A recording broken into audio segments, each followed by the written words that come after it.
Good Boxing World, BFV, back to hit you with another one, too. This will be a fight preview of the Giyasov fight.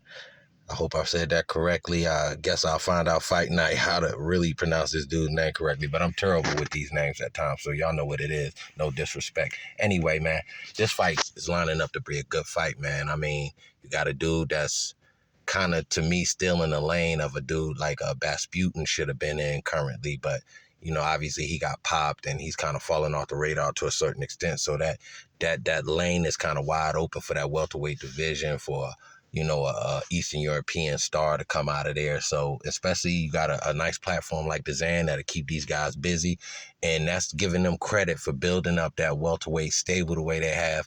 It's not quite the way PBC and Al and them got their situation, but there's a guy that can possibly get a mandatory as they're building these guys, because this is actually for an IBF North American title. So it's guys that find themselves at the front of the Rolodex when calls are starting to be made. And for you young bucks, a Rolodex is where your contacts used to be at.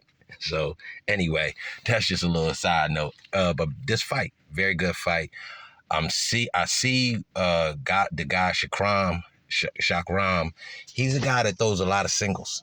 So he throws heavy singles. He throws them repeatedly, triple, 3, 4 left hooks, throw body shots back and forth. So I like the counterpunching ability from Gomez in this fight. He's the bigger fighter, because the guy, Shakram, is actually in the last 3 to 4 fights been kind of fighting at 140. So catch weights in that 140 realm. So him getting back up to this welterweight class, technically inside the ring, I think he's going to be at a disadvantage, because Gomez is definitely the bigger guy, always been fighting at 147 for the latter half of his career. He's actually fought in bigger at times. I think he fought at 160 one time, I believe I saw his weight. So anyway, this fight on paper is a great fight.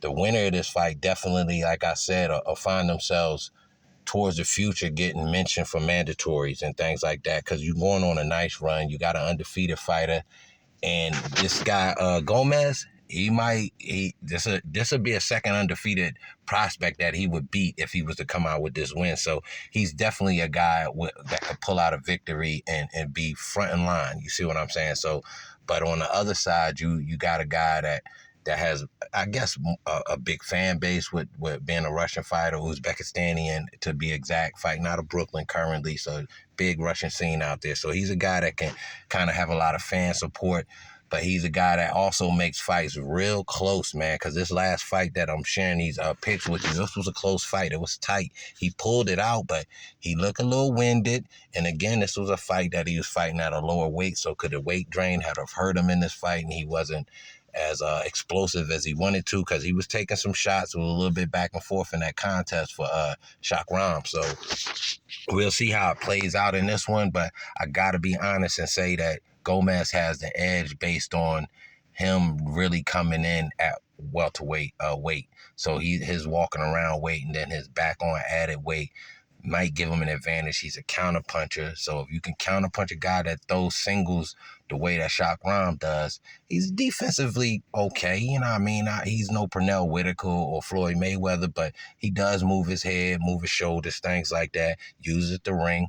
But he has it's a unique style. I've not really seen people throw the singles in a combination form the way he does, like 5 and 6 left hooks. That left hook, gotta be careful of that, but that left hook can get countered though, especially if Gomez can roll and counter that. And like I said, if you're looking at some of his clips lately, his counter punching has been stepping up, and he's been getting some KOs. He got stopped a long while ago trying to go toe-to-toe late in the fight with a guy, so I don't think his chin or serve him any disjustice against Shakram in this fight, man.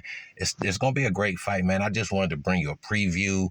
I'm a lean Gomez based on the size, but Shakram again is a guy that's very exciting, so he could steal the show that night. Y'all tell me what y'all think in that comment section. We here, we working. You know what it is.